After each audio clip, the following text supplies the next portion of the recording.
2026ல எந்த ராசிக்கு லாட்டரி அடிச்சு பணக்காரங்க ஆக போறாங்கன்னு ஒரு சின்ன பார்வை பார்க்கலாம் வாங்க. அதாவது வரப்போற 2026ல 12 ராசிக்காரங்களுக்கும் திடீர் பணவரவு எப்படி இருக்கும், யாருக்கு அந்த மெகா ஜாக்பாட் கிடைக்க போகுதுன்னு தான் பார்க்க போறோம். முதல்ல இந்த வருஷத்தோட மிகப்பெரிய ஜாக்பாட் யாருக்குன்னு பாப்போமா? லிஸ்ட்ல டாப்ல இருக்கிறது மகர ராசி தாங்க. அவங்களுக்கு வாழ்க்கையை மாத்தக்கூடிய அளவுக்கு ஒரு அதிர்ஷ்டம் காத்துட்டு இருக்கு.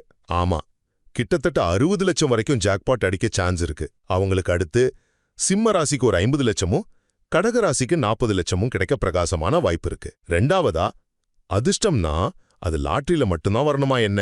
இல்லவே இல்ல. சில ராசிகளுக்கு வேற வழியிலையும் பணம் கொட்ட போகுது. பாத்தீங்கன்னா விருச்சிக ராசிக்கு லாட்டரியோட சேர்த்து சொத்துக்களும் சேர வாய்ப்பு இருக்கு. ரிஷபம், தனுஷு ராசிக்காரங்களுக்கு நண்பர்கள் மூலமா ஒரு நல்ல சான்ஸ் வரலாம். நீங்க கன்னி இல்லனா மீன ராசியா? அப்போ உங்களுக்கு வெளிநாடு லாட்டரி மூலமா ஒரு பெரிய தொகை கிடைக்கலாம். சோ ஃபாரின்ல இருக்கிற உங்க ஃப்ரெண்ட்ஸ்க்கு ஒரு ஹாய் சொல்ல மறந்துடாதீங்க. கடைசியா, ஆனா ரொம்ப முக்கியமான ஒரு விஷயம், இதெல்லாமே ஒரு பொதுவான கணிப்பு தாங்க.